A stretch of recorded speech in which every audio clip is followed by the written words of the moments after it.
7:45, the White House is being described as crazy town under President Trump by his own chief of staff, who called him an idiot. These claims feature in an explosive new book by the reporter who helped expose the Watergate scandal and brought down Richard Nixon. Let's see how this has been reported in America. An absolutely devastating peek behind the curtains of the West Wing, laid bare in Bob Woodward's new book. White House Chief of Staff John Kelly quoted in the book as saying of the president, quote, "He's an idiot. He's gone off the rails. We're in crazy town." Also denigrated the Attorney General to staff, calling him a dumb Southerner. Ouch. Joining us live now from our Los Angeles studio is Democratic political strategist Macklin Zilber, and from nearby Corona, a campaign spokesman for President Trump, David Wohl.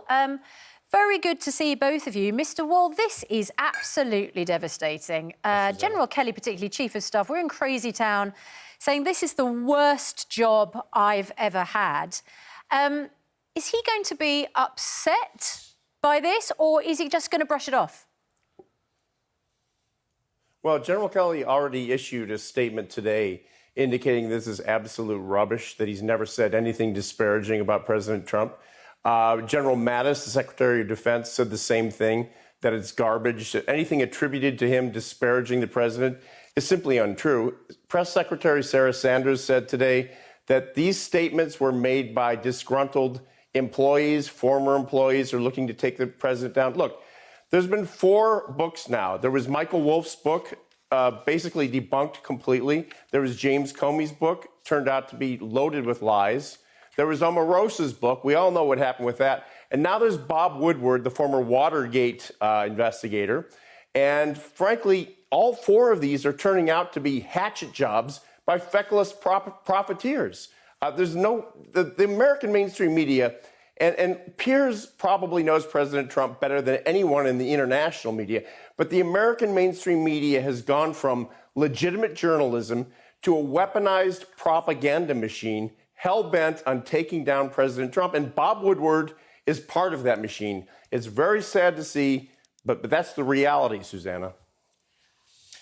Well, I mean, it's interesting you say that. I mean, whenever I see President Trump with his team, and the last time was a few weeks ago on Air Force One here in Britain, I've got to say that I saw General Kelly with him, I saw his press team with him. It was all pretty calm. They all seemed to be getting on very well. And then I read these books, and apparently it's all complete meltdown. So, Macklin Zilber, the problem I have with all this is I do think there is a currency, and a very commercially lucrative currency, for people in the Trump-bashing game. That actually, if you write negative books about him, if you do negative cable news coverage of him, you make tons of money. And that it's leading to kind of ever more hysterical books. Now, I think Bob Woodward's a great reporter, and I think some of the things he has got in this book are clearly concerning. But I don't recognise, when I go into Trump world, the kind of absolute frenzied, backstabbing chaos that I'm seeing in all these books. Well, with all due respect, Piers, as a political consultant, the face that those of us who work on campaigns and with candidates show when we're talking to reporters like yourself is a very different face from what happens within meetings, which are often a lot more chaotic, a lot more hectic than they're likely to show to the outside world. Look, I think that we need to wait until this book is released before we can start calling it a hatchet job. The reality is that Bob Woodward is a national treasure. This is not Omarosa Manigault. This is not someone making a quick cash grab. This is someone who has written very well-regarded books, all of which have stood the test of time, and who revealed the Watergate scandal itself in large part early on in his career. I mean, certainly there are questions about using unnamed sources, but Woodward says that he has hundreds of hours of tapes, and so far there has not been one documented case in which one of the things that he says happened is proven to not happen. But Macklin Zilber, just to put the point of David Wohl to you, if General Kelly, the Chief of Staff, is described as saying, we're in crazy town, this is the worst job I've ever had, that's in the book, but then goes on the record and says that's absolute rubbish, do we believe him? I hope that General Kelly keeps denying that he says this. I hope General Mattis keeps denying that he's saying this, because from what the book describes, it sounds like they are doing everything that they can to keep us out of tumult and chaos. And if they have to say a few lies on the record to keep their current job, then God bless them. Let's have them stay in there and keep us out of World War III. David, well, for those of us who don't despise everything Trump ever says or does, he makes life quite difficult, doesn't he? Because of his very inflammatory presidential style, particularly with his tweeting, particularly with the rhetoric that comes with a lot of stuff. If you took that out, I don't think he'd be anything like as divisive as he is. But you can't take it out. Do you think he should moderate as he settles in now to his presidency? Do you think he should moderate some of his language? Is that not just constantly creating an impression of open warfare everywhere? Well, Piers, if he takes it out, he won't be Donald Trump, as you well know. He was elected because he's the sort of the non-politically correct candidate who turned into a guy who just no holds barred, took everything over and promised he would make America great again.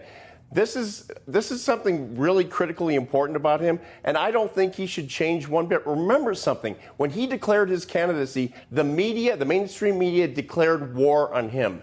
He sees this as a sort of blood sport, if you will. They hit him back. They hit him. He hits back twice as hard. That's not going to change. He sees this sort of fake news tsunami that hits him as something that isn't going away, and there's a part of him that actually enjoys fighting it. But when you get people like Bob Woodward, and remember something, this is critical. If Richard Nixon had been a Democrat, we would never have heard the word Watergate. Bob Woodward is a biased Democrat reporter who's going after Trump because of who Trump is, not because there's a legitimate story. Okay. And these people who have fed him this garbage he's a very experienced, award-winning investigative journalist. And it's going to turn out to be... Chaps, we've got to leave it. We've got to leave it there. Also, Democrat leaning. We've got to leave it there, unfortunately. Look, it's going to rumble on. It's the latest book scandal. That's book number 4, I make it. We've only been in the presidency for a year and a half. It's exhausting following Donald Trump and all these shenanigans. But anyway, we appreciate you both coming on. Piers, you've got to write a book. Piers, you've got to write a book. I'm going to have to do a book. Okay. Why not? I might as well cash in. Everybody else is. Macklin Zilber and David Wohl, thank you both very much indeed. Competition time now, Andy. You haven't got to write a book about Trump to make loads of money. You can just follow Andy Peters and win a chance to win 80,000 quid in cash, tax-free.